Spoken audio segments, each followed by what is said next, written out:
Dal Vangelo secondo Giovanni. In quel tempo Gesù disse ai suoi discepoli: se uno mi ama, osserverà la mia parola, e il Padre mio lo amerà, e noi verremo a lui e prenderemo dimora presso di lui. Vi ho detto queste cose mentre sono ancora presso di voi, ma il Paraclito, lo Spirito Santo che il Padre manderà nel mio nome, lui vi insegnerà ogni cosa e vi ricorderà tutto ciò che io vi ho detto. Vi lascio la pace, vi do la mia pace. Non come la dà il mondo, io la do a voi. Non sia turbato il vostro cuore e non abbia timore. Mi sono chiesto in questi giorni quanto investe l'Italia per la spesa militare. La cifra messa a disposizione dal Ministero della Difesa per il 2025 è di 31 miliardi e 295 milioni di euro e registra una crescita netta di oltre 2 miliardi di euro rispetto alle previsioni del 2024. Per la prima volta nella storia della Repubblica sarà dunque superata la quota complessiva di 30 miliardi all'anno. Questo è vero ed è un vero paradosso. Si investe in armi per costruire la pace e la qualità della vita si ritrova ferita da conflitti sociali e da precarietà varie che non ci fanno vivere in pace. Ed eccoci la domanda che è giusto che ogni battezzato, ogni uomo si ponga. Il Vangelo del Signore Gesù ha qualche cosa da dire su queste scelte che rispondono a scenari geopolitici sempre più drammatici e sempre più cupi? Per rispondere dobbiamo fissare dentro la nostra mente, nel nostro cuore, che il Vangelo non è un manuale politico o di morale da cui estrarre risposte esatte a domande complesse. Allo stesso tempo, però, la parola del Signore non è muta nei confronti della nostra tormentata vicenda umana.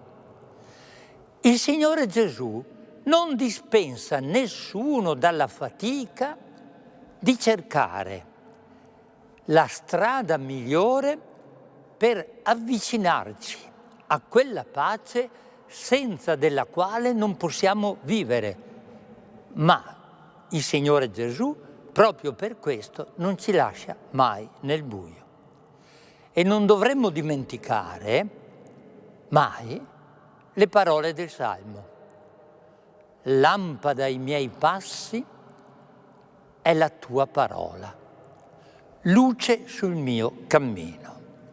Ed è proprio così, il Vangelo è lampada e luce che ci aiuta a vedere come le armi, tutte le armi, sempre più tecnologicamente avanzate e sempre più precise nel produrre morte, non sono in grado di preparare la pace e di allontanare dalle nostre comunità quelle inutili stragi che siamo soliti chiamare guerre.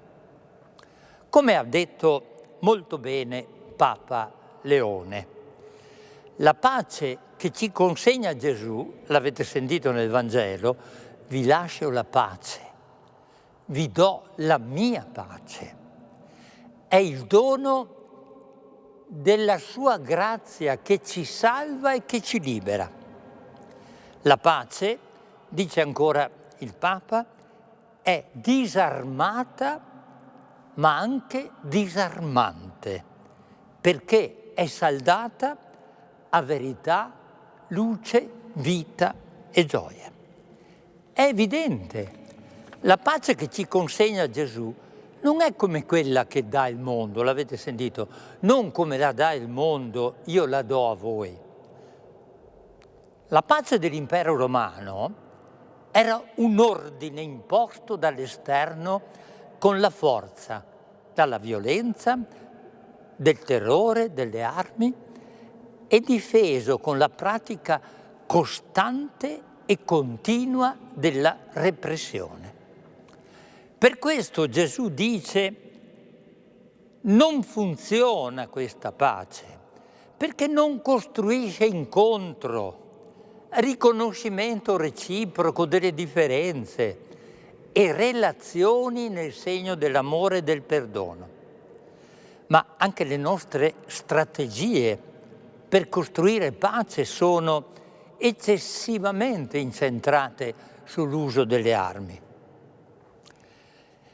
Il Vangelo che abbiamo letto ci aiuta a non fidarci troppo delle armi e a non illuderci che bastino scudi militari costruiti in modo sempre più sofisticato per vivere senza guerre. Anche perché la pace è molto di più dell'assenza dei conflitti.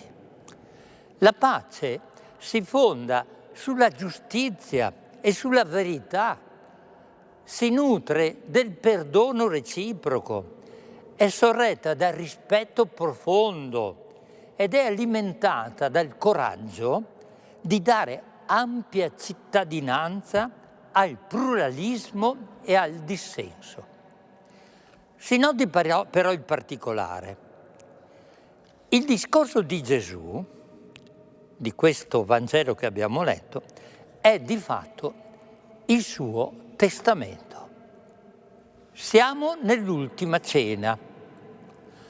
Gesù Maestro sta per essere tradito, arrestato, processato e condannato a morte. Ma nemmeno in questo contesto Gesù si fida e si affida alla violenza. A Pietro dice rimetti la spada nel fodero. Per lui è tutto molto chiaro. Ogni violenza chiama altra violenza. Rancore e vendetta sono nascoste dentro il nostro cuore e sono pronte ad emergere ogni volta che subiamo un torto a livello personale, ma anche a livello comunitario. La pace donata da Gesù entra nel nostro cuore con il suo spirito per liberarlo dal di dentro, dai semi, da tutto ciò che dentro di noi può alimentare violenza, odio e vendetta.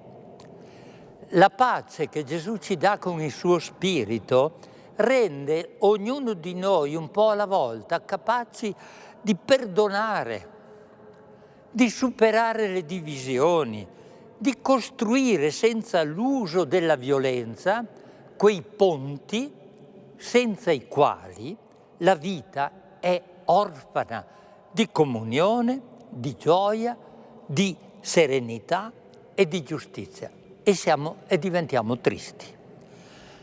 Gran bella lezione non solo sul come e sul che cosa prepara e costruisce la pace, ma anche uno straordinario esempio dato dal Maestro sul cosiddetto testamento.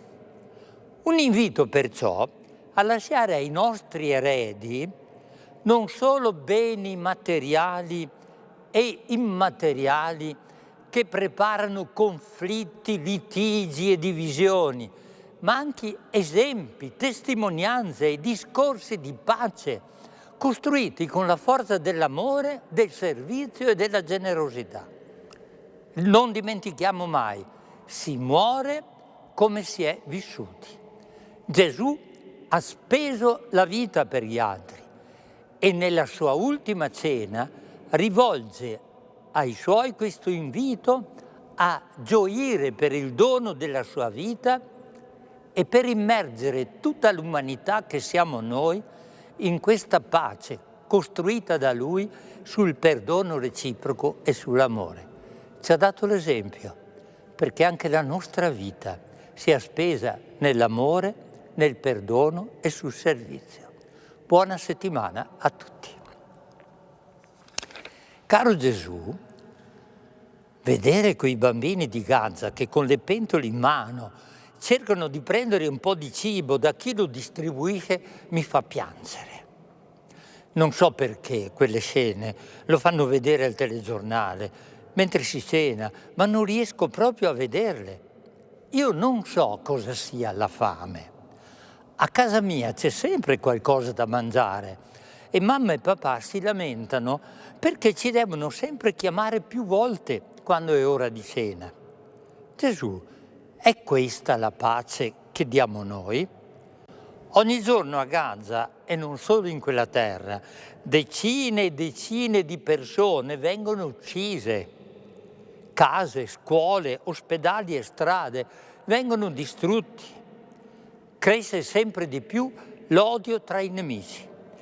E per pura cattiveria non si lasciano arrivare nemmeno cibo, medicine e acqua. Gesù, ti prego, lasciaci la tua pace e donaci la tua pace nel mondo e nelle nostre comunità. Grazie Gesù.